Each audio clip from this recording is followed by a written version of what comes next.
자, 여러분들 그 관세사 이 개념체계 특강인데, 이게 이제 2019년도 12월 4일날 최종 발표된 개념체계 내용인데, 거기 그 첫 페이지 보시게 되면, 개념체계의 목적, 일반 목적 재무보고의 목적, 그 다음에 유용한 재무정보의 질적 특성, 여기까지가 여러분들 시험에서 주로 나오는 내용들이에요. 근데 거기에서 약간씩 문구가 조금씩 바뀌었어요, 이게.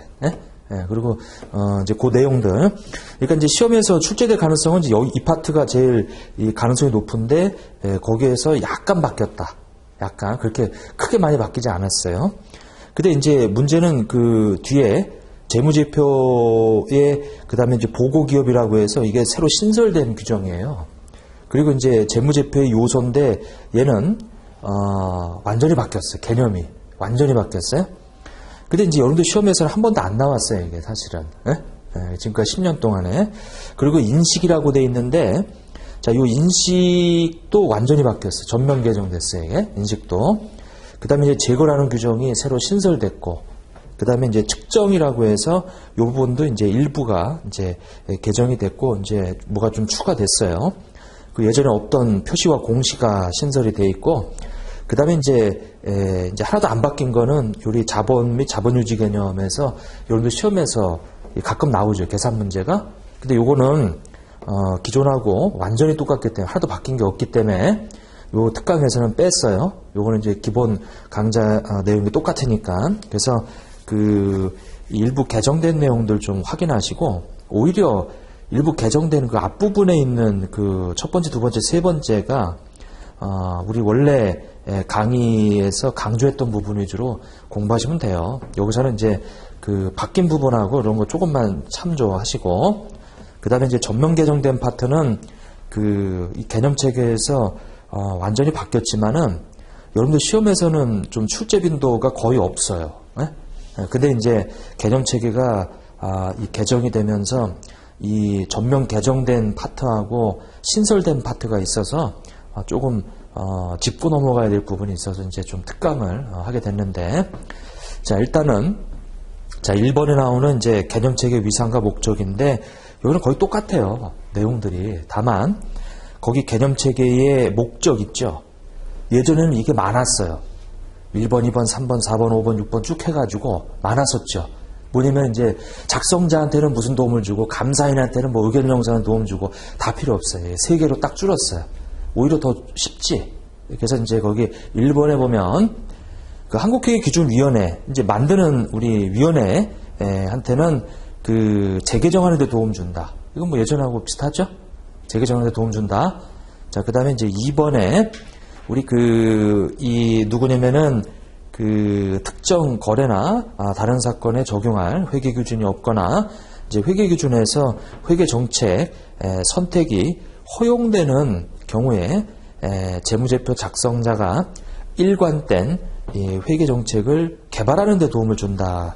그래서 이제 이것이 개정된 게 이 첫 번째는 그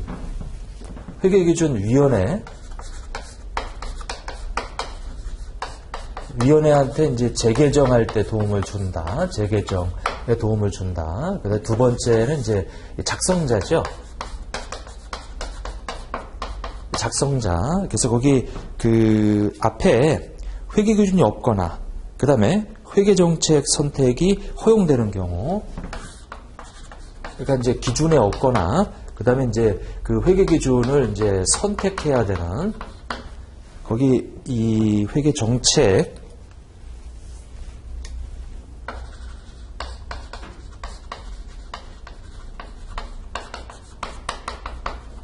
이게 선택을 해야 되는 어떤 그런 경우에 일관돼 회계 정책을 개발하는데 도움을 준다.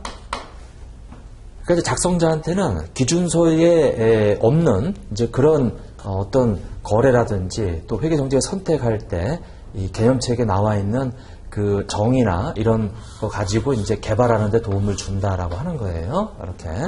자, 그다음에 이제 그 세 번째는 이해관계자한테 이제 해석하는 데 도움을 준다.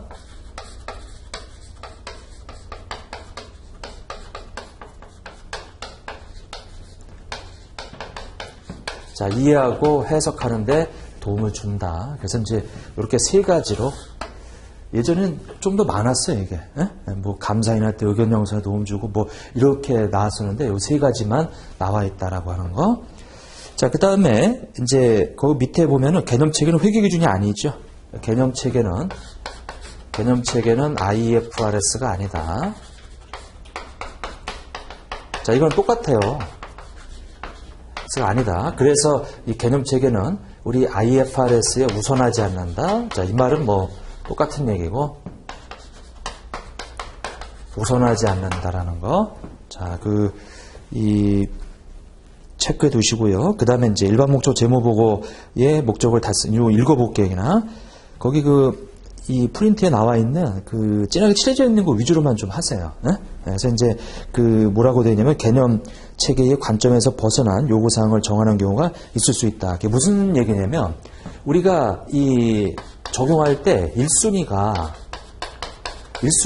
이제 기준서예요. 기준서를 적용하는 거예요, 이게.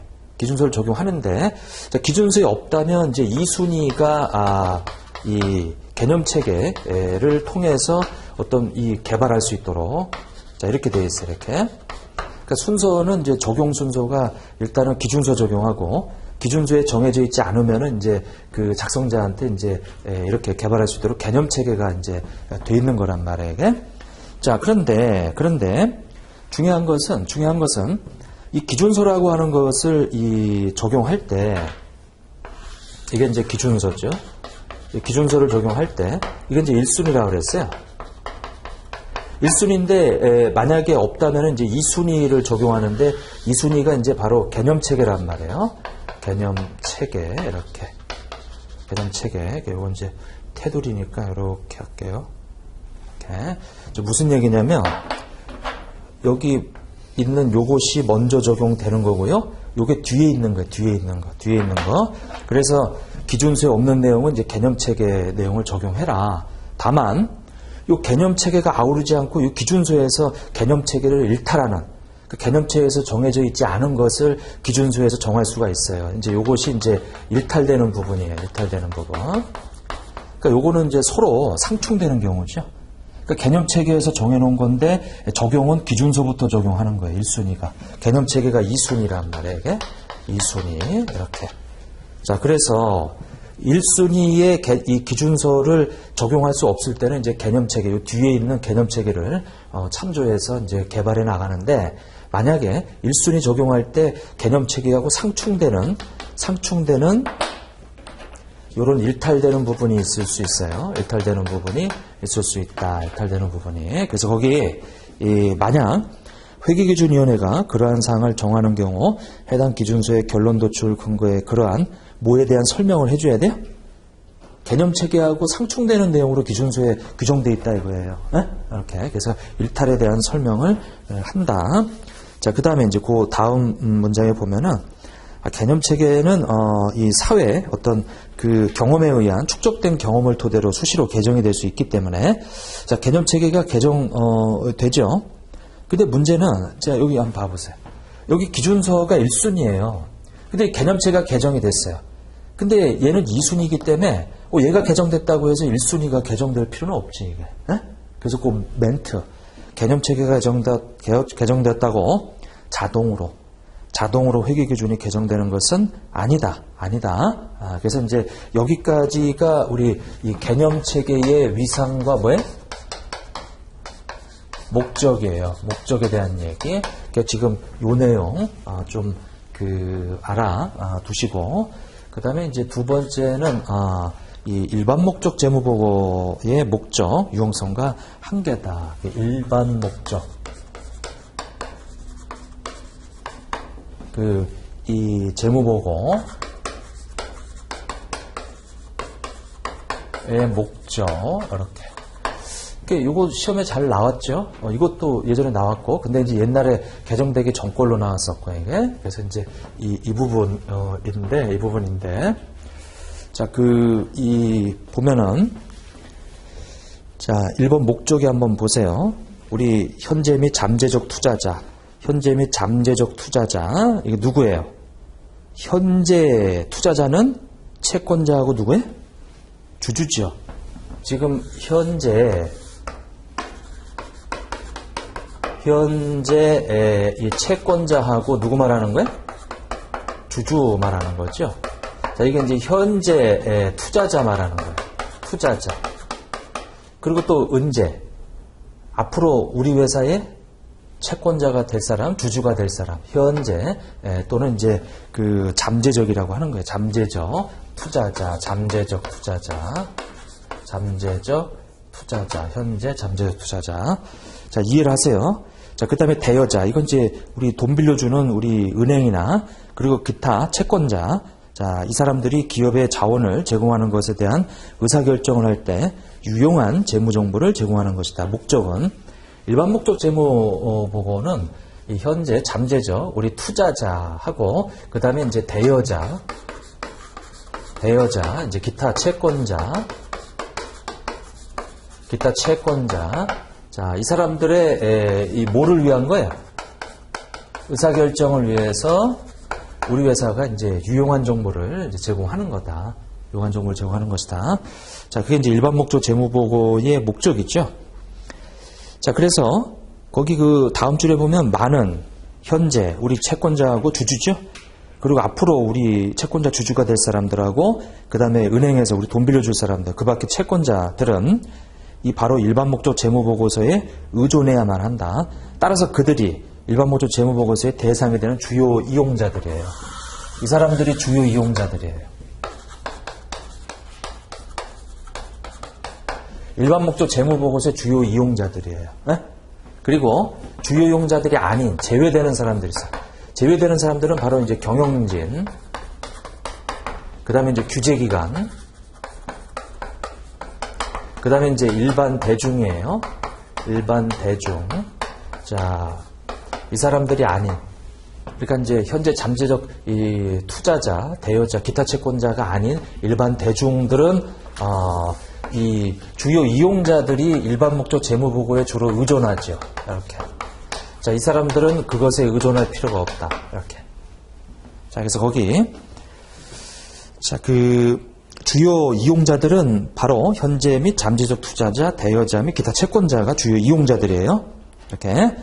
자, 그 다음 줄에 보면 일반 목적 재무보고서는 그 사람들한테 이 재무보고, 근데 문제는 이제 필요한 모든 정보를 제공하지는 않아요. 제공할 수도 없고, 그 멘트. 그래서 이제 그 필요로 하는 모든 정보를 제공하지는 않으며 제공할 수도 없다. 자, 옛날 똑같은 거예요, 이거 다. 똑같은 이 내용이고. 자, 그 다음에 이제 그 다음 페이지 보면은 자, 그 멘트도 예전하고 똑같아요. 왠지 바뀌지 않은 거니까 이제 일반 목적 재무보고서는 보고 기업의 가치를 보여주기 위해 고안된 것은 아니죠. 그 기업의 가치를 나타내는 게 재무제표가 아니에요. 왜냐면 이제 그 화폐 단위로 환산할 수 있는 그 자산부채 자본만 표시해 주는 거지. 자, 이제 그것도 좀 줄쳐 놓으시고. 자, 그 다음에 다음 줄에 보고 기업의 경영진, 진하게 칠해져 있는 거 보세요. 경영진. 자, 경영진도 재무정보에 관심은 있죠.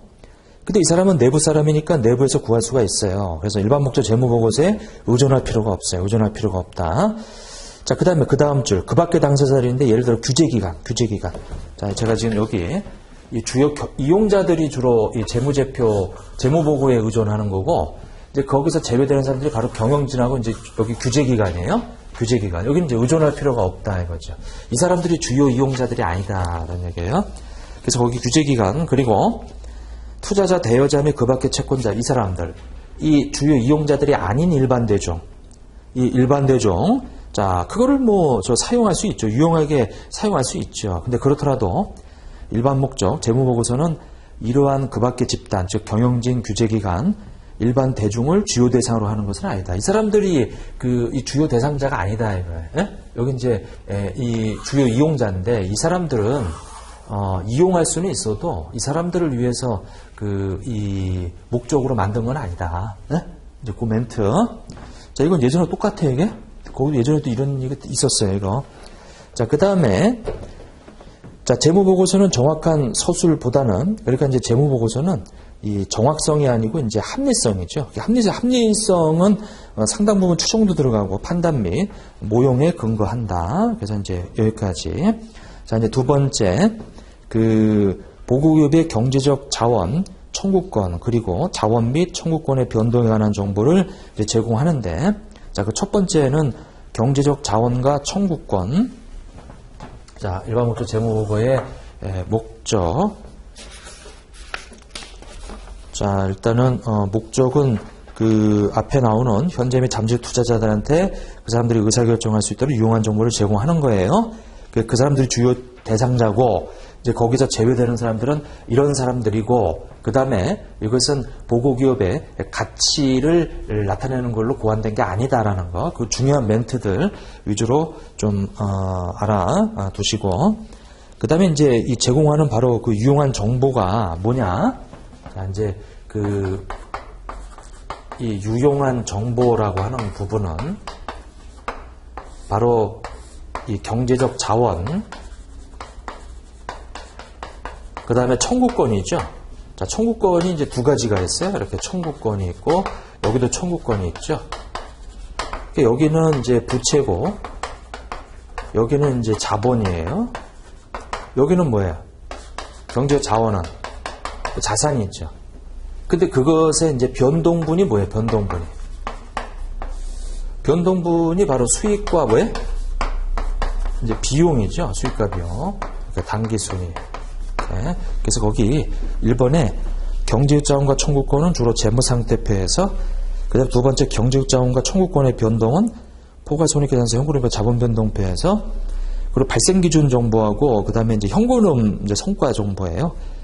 발생기준 정보는 포괄손익계산서, 현금흐름 정보는 현금흐름표, 그리고 다섯 번째 이제 그 밖에 재무성과와 관련되어 있지 않은 다른 어떤 경제적 자원 청구권의 변동은 자본 변동표다. 그래서 우리 요것이 이 경제적 자원과 이 청구권에 대한 정보가 주로 재무상태표고,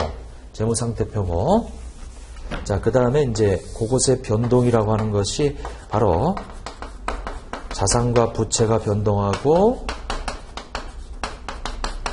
자, 그래서 우리 이 주주와의 거래, 이게 이제 자본금이 있고요. 그 다음에 이제 이쪽에 우리 손익거래가 있어요. 손익거래. 요건 이제 자본거래고, 이건 이제 손익거래. 그래서 이제 요것이 변동하고, 요것이 변동하죠. 이렇게.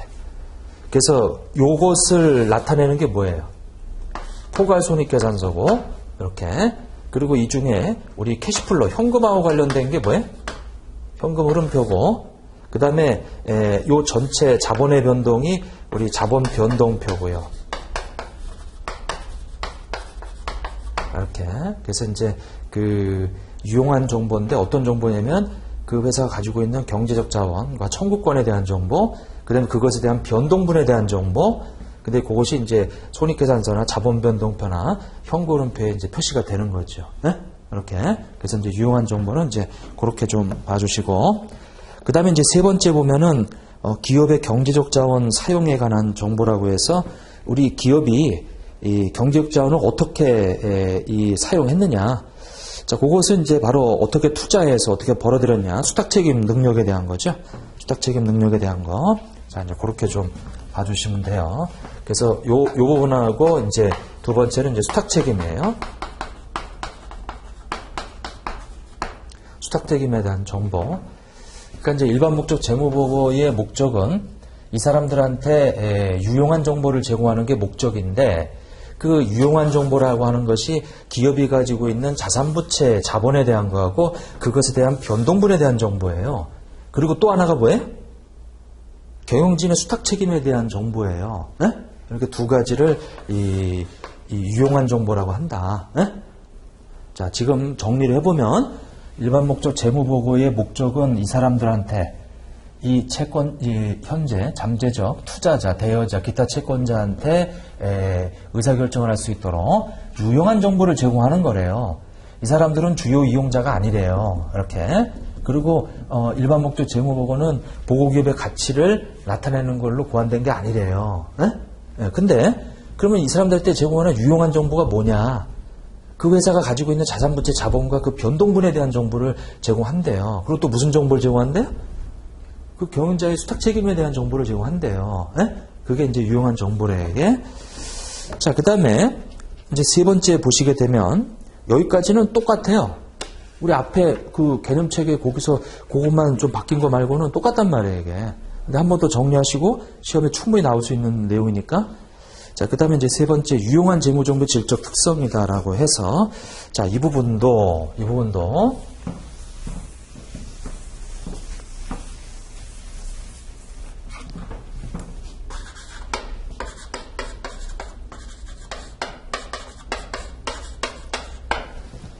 자, 정보가 가져야 될 이제 속성인데, 우리가 여기 계속 유용한 정보를 제공하는 게 목적이래요. 근데 그 유용한 정보는 바로 기업이 가지고 있는 자산부채 자본, 그리고 변동분에 대한 정보와 수탁 책임에 대한 정보를 제공하는 거래요. 그럼 그 유용한 정보가 되기 위해서 가져야 될 속성은 어떻게 될 것이냐? 자, 그래서 거기 그 첫 번째 줄에 보면 우리 의사결정할 때 현재 및 잠재 투자자, 대여자, 그 밖에 채권자에게 가장 유용한 정보의 유용을 식별하는 건데, 자, 그 다음 줄에 보시게 되면 이 질적 특성은, 그거는 좀 알으셔야 돼요. 세 번째 줄에 있는 거, 줄 쳐놓은 거. 자, 이 질적 특성은 그 밖의 방법으로 제공되는 재무정보뿐만 아니라 재무제표에서 제공되는 재무정보에도 적용된다. 자, 그래서 이 질적 특성은 우리가 이 재무보고라고 하는 것이 있는데 그 안에 이 핵심이 바로 재무제표예요. 이렇게. 그러니까 이제 재무보고는 재무제표보다 훨씬 더 큰 개념이에요. 그러니까 재무제표 통해서 제공되는 정보하고 나머지 기업의 무슨 보고서라든지 여러 개 또 다른 거 있단 말이에요. 그것까지 다 포함해서 재무보고라고 그래요. 이게. 근데 이제 그 안에 재무제표라고 하는 것이 있는데 재무제표뿐만 아니라 여기 그 밖의 방법으로 이 정보 이용자한테 제공되는 재무보고에도 이 질적 특성이 다 이 적용이 되더라. 그러니까 여기서 공부하는 목적 적합성, 표현의 충실성, 우리 충실한 표현, 뭐 이런 내용들이 이 재무제표에만 적용되는 게 아니고 그 밖의 방법으로 이 보고되는 내용에도 다 적용이 되더라라는 말, 그 멘트.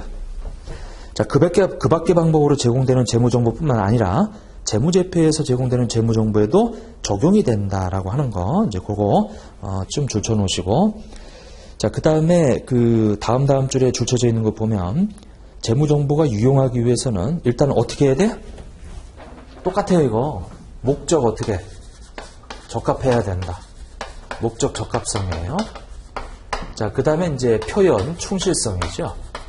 표현 충실해야 된다. 자, 이것을 우리는 근본적 질적 특성이라고 그래. 이렇게.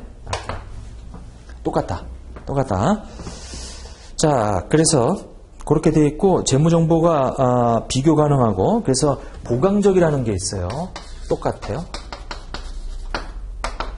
자, 적이 비검하다 이렇게 외우자 그랬죠, 이거. 이렇게.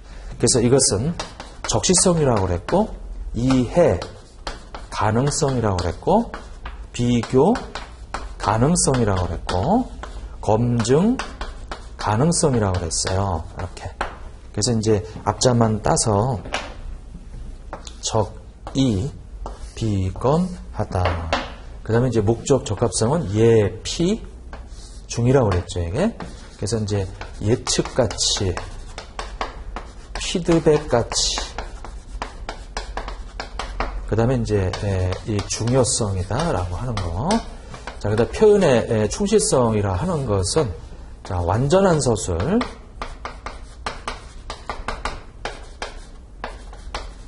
그 다음에 이제 중립적 서술,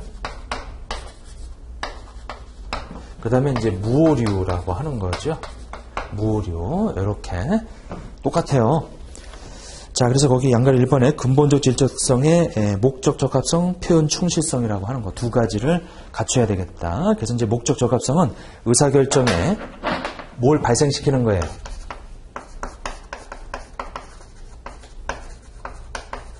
의사결정에 뭘 발생시키는 거? 차이를 발생시키는 걸 보고 목적 적합성이라고 한다.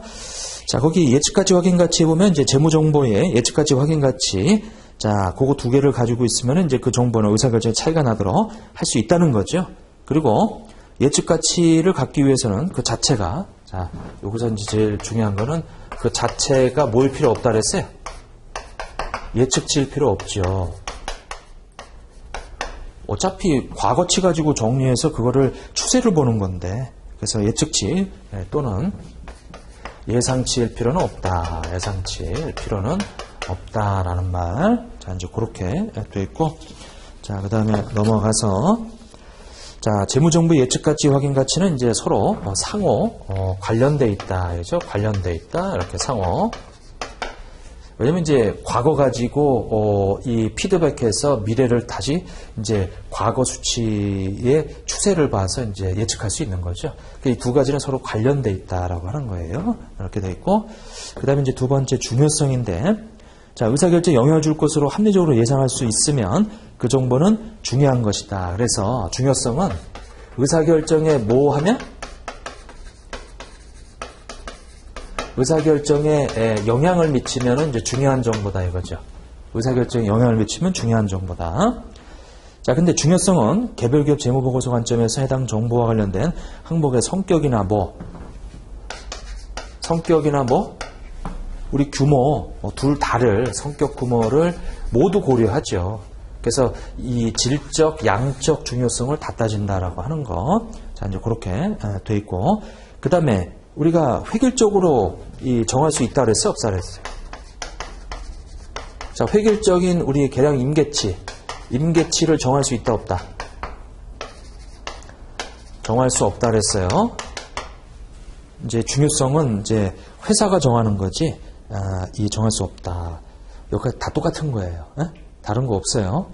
자, 이제 됐고, 그 다음에 두 번째 표현 충실성이다. 첫 번째 줄에. 자, 여기서 약간 문구가 좀 달라졌죠? 첫 번째 줄에 보면, 자, 목적 적합해야죠. 근데 그것뿐만 아니라 나타내고자 하는 현상에 뭐를? 실질. 실질이란 말이 들어갔어. 실질. 네? 나타내고자 하는 현상에 실질을 충실하게 표현해야 된다. 실질을 충실하게 표현해야 된다.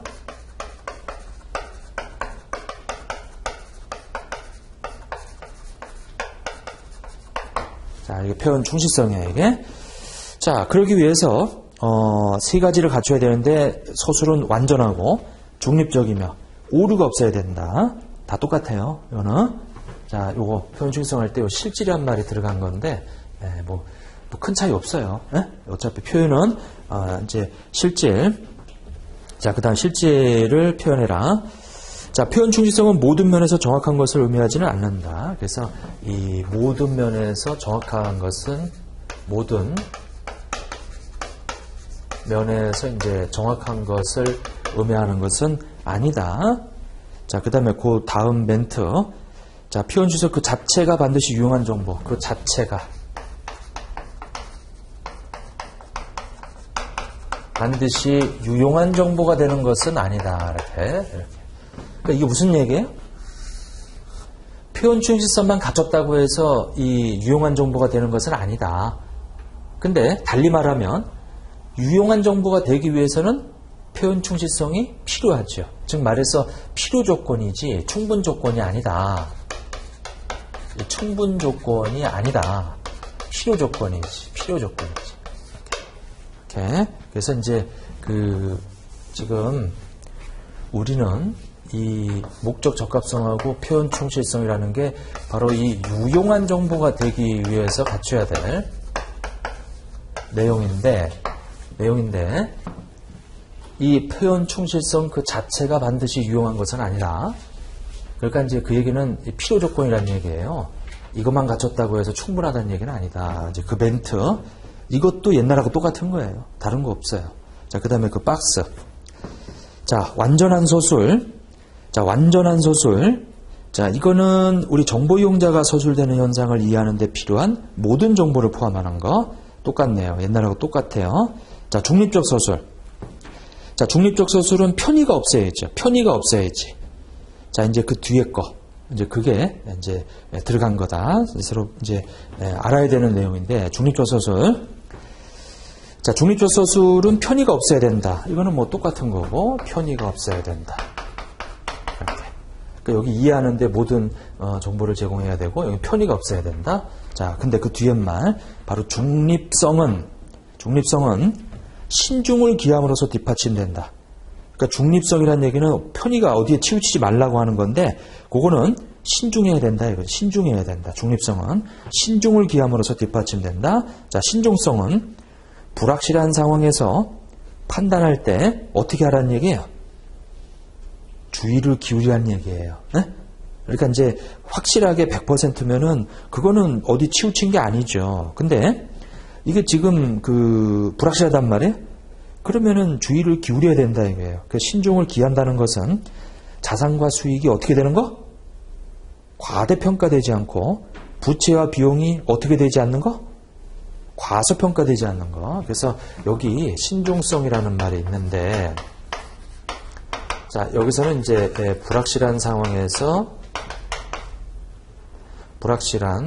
불확실성에서 이제 신중을 기해라 라는 뜻인데, 이거는 자산과 부채를 어떻게 하지 말고, 거기 자산과 뭘 엮어놨어요? 수익, 자산과 수익을 과대평가하지 말고, 그리고 부채와 비용을 과소평가하지 말래요. 이렇게 하지 말래요. 자, 근데 그 뒤에 말을 또 보면은 마찬가지로 신중을 기한다는 것은 자산이나 수익을 과소평가하거나 부채나 비용을 과대평가하지 말라는 얘기예요. 이렇게. 자, 이렇게 되어 있다. 자, 허용하지 않는다 이런 얘기예요. 근데 신중을 기하는 것이 비대칭성의 필요성 바로 요거죠. 비대칭성의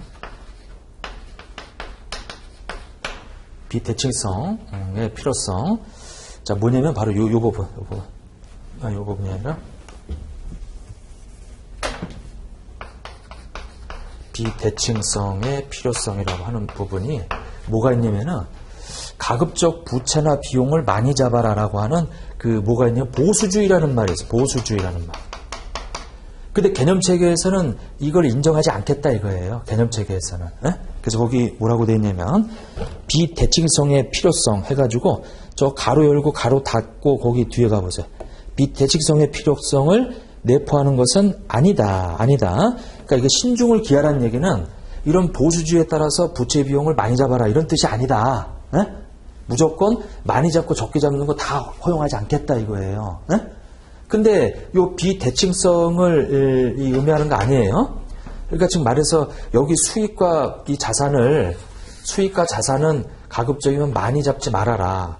근데 그러면은 당연히 거기에 대칭되는 여기도 마찬가지로 그렇게 해야 되는데, 여기는 지금 우리 기준소에서 뭐가 있냐면 재고자산 평가 손실이라고 해서 평가 이익은 안 잡고 평가 손실은 잡는단 말이에요.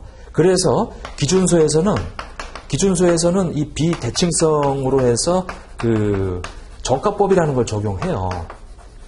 즉 고가법은 인정 안 하면서 저가법만 인식하는, 그러니까 이제 올라가는 건 인식을 안 해버리고 내려가는 것만 잡아버리는 걸고 비대칭성. 네?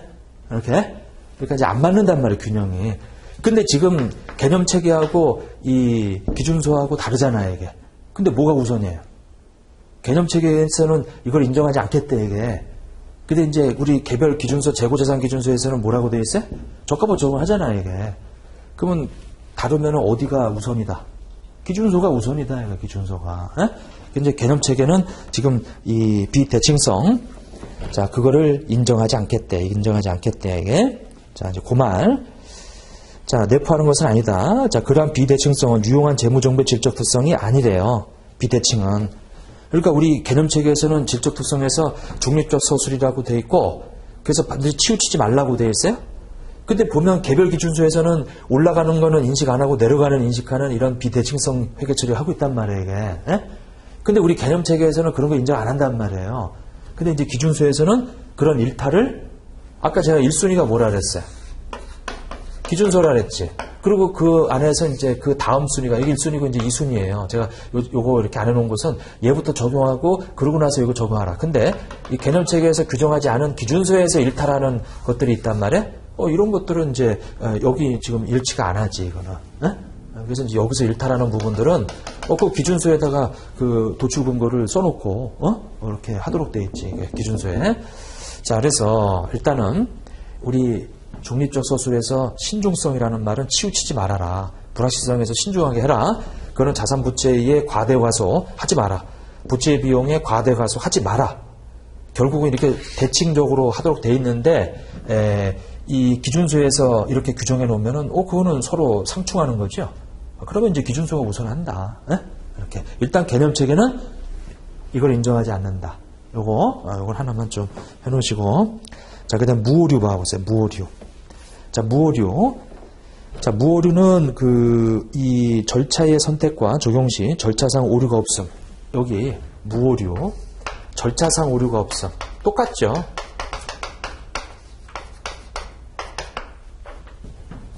절차상 오류가 없음을 의미하는 거예요. 이게.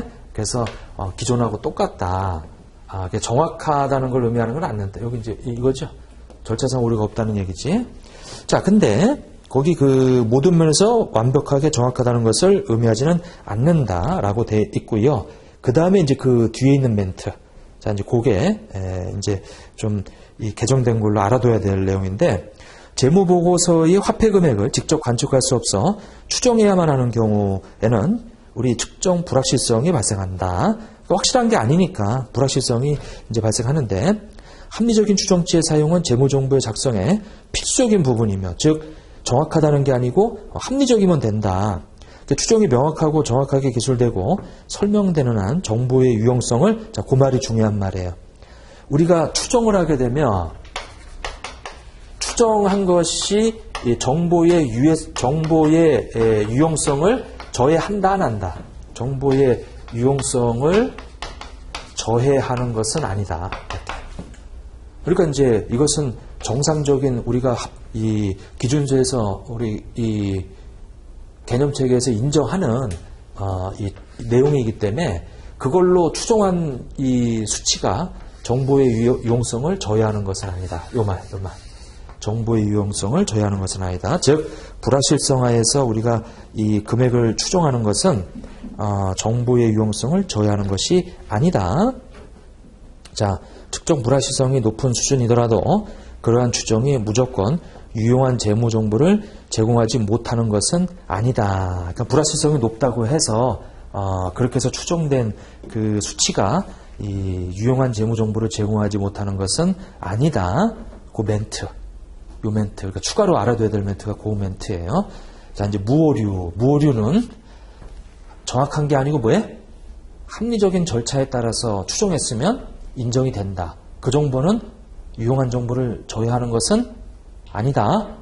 그리고 또 하나는 이제 아주 중요한 게 뭐냐면 그 불확실성이 높더라도 그런 추정이 무조건 유용한 정보를 제공하지 못하는 것은 아니다라는 뜻이에요. 자, 그래서 이제 좀 뭐가 무너졌냐면 예전에는 미래 경제적 효익이 유익 가능성이 높아야 우리가 인식했는데 지금은 높지 않아도 인식할 수 있다. 네? 이게 제일 크게 바뀐 거예요. 이게. 네? 높지 않아도 그게 무슨 얘기예요? 불확실성이 높아진 거지. 그러니까 예전에 제가 미래 경제 효익이 유익 가능성이 높다라고 하는 것은 불확실성이 적다는 얘기잖아요. 이게. 네? 근데 지금은 이제 불확실성이 높아져도 인식할 수 있어요. 네? 인식할 수 있다. 그러니까 예전보다 더 자산부채 자본 수익 비용을 더 이 재무제표에 인식할 수 있게 된 거지. 개념체계가 이렇게 바뀐 거예요. 근데 참 웃긴 게 개념체계만 이렇게 바뀌었어요. 그럼 어떻게 돼요? 1순위는 뭔데? 1순위는 기준소죠. 1순위는 기준소예요. 근데 기준소에는 뭐라고 되어 있냐면 미래 경제적 효익의 유익 가능성이 높고 신뢰성 있게 측정할 수 있을 때 인식한다. 이렇게 되어 있단 말이에요. 그러면 개념체계에서는 지금 뭘로 바뀌었어요? 그 유익 가능성이 높고 낮고 이거 상관없이 인식한단 말이에요. 에? 그렇게 바뀌었단 말이에요, 이게. 그게 지금 상충되죠? 근데 상충돼도 누가 우선이에요? 기준소가 우선이에요, 기준소가. 에? 근데 개념 체계는 그렇게 바꿔놨어요, 지금.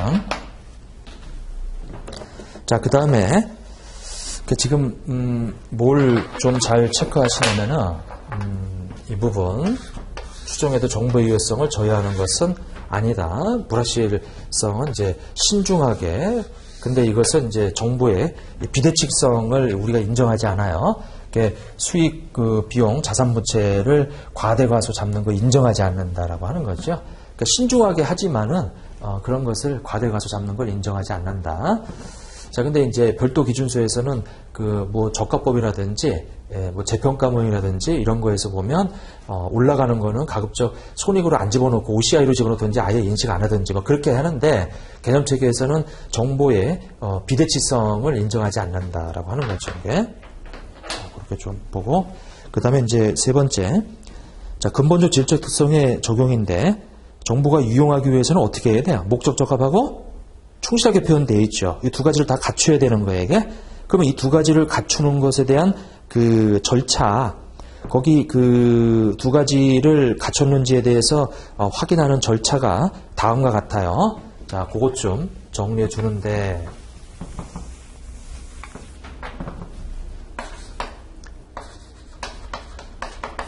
자, 첫 번째. 우리 보호기업 재무정보 이용자들에게 유용할 수 있는 정보의 대상이 되는 경제적 현상을 식별한다. 자, 일단은 첫 번째가 경제적 현상을 식별하고요. 그 다음에 두 번째는 그것이 목적 적합한지, 그 두 번째가 이 가장 목적 적합한 정보를 식별하는 거예요.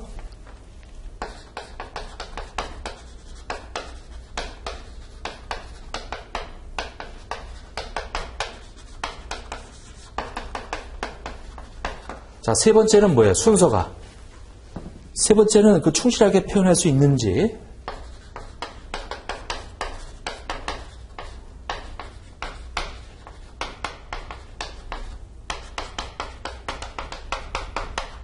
있는지 이제 결정하는 거죠. 자, 정보가 유용한 정보가 되기 위해서 우리가 근본적 질적 특성을 적용할 때 순서가 먼저 뭐부터 식별하는 거예요? 목적 적합성부터 먼저 보는 거예요. 그 다음에 뭘 보는 거예요? 그 다음에 충실하게 표현되는지를 보는 거예요. 이게 순서란 말이에요, 이게. 근데 결정하면 돼요. 근데 결정할 수 없으면, 충실하게 표현할 수 있는지 결정할 수 없으면 다시 올라가는 거예요. 다시 올라가. 그럼 여기서 가장 목적 적합한 정보를 식별하니까 이게 1순위가 있고 2순위가 있고 그런데 1순위 하에서 내려가서 충실하게 표현되는지 봤더니 표현할 수 없대요. 그러면 이제 2순위로 내려가서 그 다음 차선으로 목적 적합한 정보를 가지고 그것이 충실하게 표현되는지 이거를 어떻게 하는 거다? 반복하는 거다. 이거지, 이거를. 반복하는 거다. 그러니까 우리가 어떤 회계 처리 방법이 여러 가지가 있는데 이거를 적용할 때 일단은 이 회계 처리에 대해서 가장 목적 적합한 정보를 가지고 그게 충실하게 표현되는지를 보는 거예요. 근데 그거 충실하게 표현되는지를 결정할 수가 없는 경우에는 다시 이 차선, 이 두 번째 목적 적합한 정보를 토대로 해서 또 충실하게 표현될 수 있는지를 보는 거예요. 근데 그걸 또 할 수 없으면 또 3차로 내려가서 또 그걸 충실하게 표현할 수 있는지를 보는 거예요. 자, 근본적 질적 특성에 우리 이 절차는 일단은 경제 현상을 식별해서 이 경제 현상이 가장 목적 적합한 정보 유형을 먼저 보고 그 다음에 그거 하에서 충실한 표현할 수 있는지를 보는데 그럴 수 없다면은 다시 올라가서 차선에 목적 적합한 정보 유형을 보고 그 다음에 그거 하에서 또 충실하게 표현될 수 있는지를 보는 거다. 자, 이렇게 이제 순서가 정해져 있죠. 자, 그 다음에 밑에 근본적 질적 특성 위에 넘어가서 자, 간에는 뭐가 필요할 수도 있다? 뭐가 필요할 수도 있다? 절충이 트레이드업이 필요할 수도 있다. 그게 무슨 얘기냐면 목적 적합성이라는 것을 강조하다 보면 뭐가 감소할 수 있다? 표현의 충실성이 좀 감소할 수 있고요. 표현의 충실성을 높이다 보면은 목적 적합성이 좀 낮아질 수도 있고요. 이렇게 둘 간에 그러니까 이제 결국 상충될 수도 있다 이거예요. 뭘 강조하다 보면. 그래서 그 멘트도 좀 하나 알아두세요. 이렇게. 그래서 이 근본적 질적 특성 간에는